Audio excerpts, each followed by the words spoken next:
Hey guys, what is up? Pixels here, and in today's video we're doing our final class breakdown for Evil Dead the game. We're going to be looking at the Necromancer, which is Evil Ash on the demon side of things. So I know a lot of people are probably looking forward to playing this guy, maybe he's learning about his kit. He was quite popular in the second beta. When I played the second beta, like everyone was playing Evil Ash. It was pretty ridiculous how many people were playing him. But he's really fun. I only played him once. I won the game with him. He was really fun to play as, and he's quite fun to play against as well. So, anyways, let's just jump straight in. So, the Necromancer demon can summon the Skeleton Flautus, which cannot defend itself or move, but increase the damage dealt and reduces the damage received by all evil units who hear its music, basically. So, a lot of people would put this guy down in middle of battles. Like they'd literally stick him right in the middle of the battlefield, which was kind of dumb because they can't move, they can't defend themselves. They literally go down pretty quickly. So you kind of got to be smart where you place this guy. So he's like, you press B while you're playing the demon or something, and you can spawn this guy. So the best thing to do is to spawn loads of portals. Spawn loads of basic units, spawn loads of elite units, and go and hide this guy in a bush, or hide him behind a house, or hide him up in the second story of a house. Make him quite difficult to find and take out, because that's obviously going to pull survivors away from the battle, and that means the other survivors are going to be a bit more vulnerable during that battle, while one person goes and looks for him. So the music's pretty funny as well. You just hear this flute starts going off when you play the survivor. You're like, fuck's sake, I need to go take this guy out. You need to go find him. But yeah, you need to be quite smart where you place this guy, because he can be very fast, to be taken out of, Alright, so let's move on to the perks for Evil Ash. So before we begin, actually, Evil Ash actually has different type of perks compared to the last two. So with the last two, most of their perks sort of just buffed their original, their main ability, didn't they? So it was the higher you got up, the higher that main ability would be buffed. Evil Ash is a bit different. His perks kind of differ, and we'll get into those. So his first perk is called Flute To Kill, and it increases the bonus damage and defense that the Flautus provides to nearby evil units. The Flautus cannot move or be possessed. He has a 75-second cooldown, so like I said, that's quite a big cooldown. So what you need to do is obviously be a bit smarter where you place him, because you can't spam this guy a lot, And you can actually put multiple of these down as well. So if the first one's never found, then you can obviously put another one down as well. I'm not entirely sure if that stacks, if that makes sense. I don't know if their ability, their effects stack to all the evil units. I'm not 100% sure on that. Someone else will be able to tell you better than me, who actually played him a lot. But like I said, you can put multiple of these down if the first one isn't found straight away. So he also has a damage increase of 70%, which is quite a lot. Like I said, you need to be really tactical where you're placing this guy to give these benefits to the evil units. And he has a 30% damage reduction for all the evil units as well. So it's a very nice kit that he has there. Like I said, he's really good at obviously giving the benefits to the evil units, because it makes them very difficult to kill, and obviously they do a lot of damage to the survivors as well. Alright, let's move on to his second perk. So his second perk is called Scala Phobia. You unlock this at level 15, and skeletons increase the fear level of survivors near them. And I don't understand this, because it says fear-S. I don't know if that means fear per second, or if it means fear per skeleton. I'm assuming it means fear per skeleton. So obviously, if the amount of skeletons that are around you, your fear will increase by 15%. So he does put the fear levels up quite a bit on the survivors, and you got to be quite wary of that when you're playing against this guy. It helps having a leader Ash, Ash from Ash vs Evil Dead in your team, and bring this fear reduction as well. And maybe it's even Evil Dead 1 Ash can bring the fear down. But yeah, I didn't realize this was actually one of his perks, and I think it's actually really good. So you kind of got to manage that the best you can. So yeah, you're going to look out when you're playing against this guy. If he has Scala Phobia, then your fear levels are going to go up quite a lot. Alright, moving on to his third perk. His third perk is Motivational Music. You unlock this at level 25.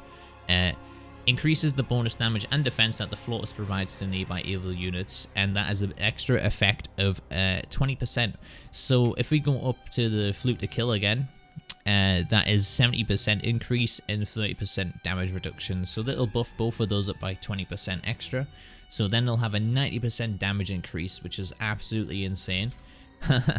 And they'll also have a 50% damage reduction. So like I said, these skeletons can be very difficult to take down. Now we know Henrietta is sort of like the tank demon, you know, they have a lot of health, they can hit hard as well, but don't look over this guy because like I said, this dude can literally spawn a fucking army on you.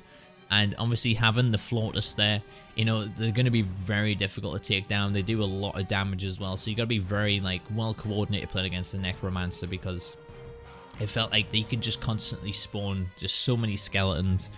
And it can be, like I said, they're just really difficult to kill and to take down. Especially in like the skill trees. You look in the skill trees, you can increase the balance bar length for each unit and stuff like that. You can decrease the portal spawning time. Like, you can literally like spec around just spawning armies on survivors with this guy, which I think is really cool. Alright, so moving on to his final perk, which is at level 45. It's called Skeletal Injury, or Skeletal Injury, depending on how you want to say it. Skeletons increase the damage received by nearby survivors, and the damage received is 10%. So, you know, any extra damage, obviously, I don't know if it's like, I don't know if this is again per skeleton or not. It just says damage received 10%. So, you know, it doesn't matter how many skeletons are there. Maybe it's just 10% baseline. You know, 1 skeleton or 5 skeletons will always just be an extra 10% damage received. Again, he's like, you know, based around just doing a lot of damage to survivors with all of his, army of darkness, basically. Like I said, you could just go against this guy and just play, like, literally fight against armies of skeletons. It's a really fun, like, battle every time you play against this guy. You know, if you see an evil Ash, you probably is like, oh man, this is gonna be really fun, because, man, like, you just have so much more to fight, basically, compared to, like, the other demons. The other demons can't really spawn that frequently, but they can if they do level up or decide to spec in that during the game. But like I said, this guy is just absolutely incredible. A lot of people definitely chose this guy in the second beta, and like it was almost every game was just evil Ash, evil Ash, evil Ash over and over again. And it didn't get really like boring or anything playing against this guy all the time, because like I said, it was always like a fun battle. It wasn't an annoying battle. Like, you know, it was always fun taking down the skeletons, and the skeletons will like taunt you and stuff. They'll do little voice lines, which are really funny as well. But yeah, he's really enjoyable to play against and to play as. So anyways, let's move on to his abilities. Alright, so we're on the boss for Evil Ash, and basically his stats are 4 defense, 4 damage, he has 2 speed and 4 in ability. So, you know, he kind of moves around like a survivor. Maybe he's a little bit slower, like he can run a little bit. But you know, he's quite slow compared to Elagos and Henrietta. Although Henrietta is quite slow as well. She's quite slow at moving, but you know, he's sort of, I suppose, like the middle ground between them two. His damage is really good with his sword, and you know, and his defense is really good. His abilities is like definitely the key thing on this guy. I think his abilities are really fun to use. So he has a passive skill, basically. Evil Ash cannot be knocked back. However, when his balance bar is fully depleted, he will be stunned. He has 2 actions, which is a light and heavy attack. And this is the fun part. So his abilities is skeletal support.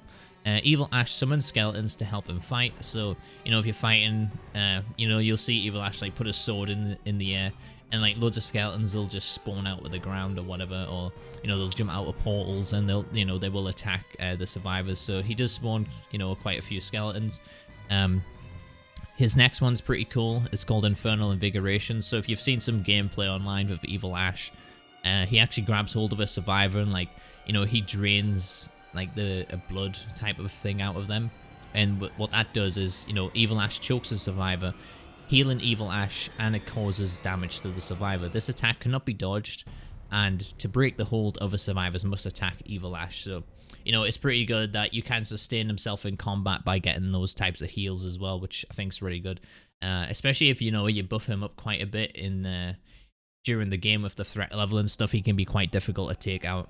And his last ability is Skeleton Resurrection. Every skeleton who dies within the aura's effect radius comes back to life. So basically, you know, you do this and all the skeletons that have died, they basically resurrect again. So there you go, you've got another army to take down as the survivors. So yeah, like I said, this guy is going to be a lot of fun to play as. I think a lot of people are going to look into play this dude. So let's move on to his elite unit in anyways.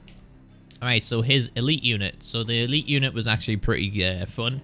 to take down, but they can be very difficult to fight as well. So these are probably like the best elite units in the game in my opinion. But you know, they have 4 in defense, they have 2 damage, 2 speed, and 4 in abilities. I don't know why they have 4 in abilities, because the abilities are okay, but at the same time they kind of like, they're not great, if that makes sense. But anyways, so they have passive skills.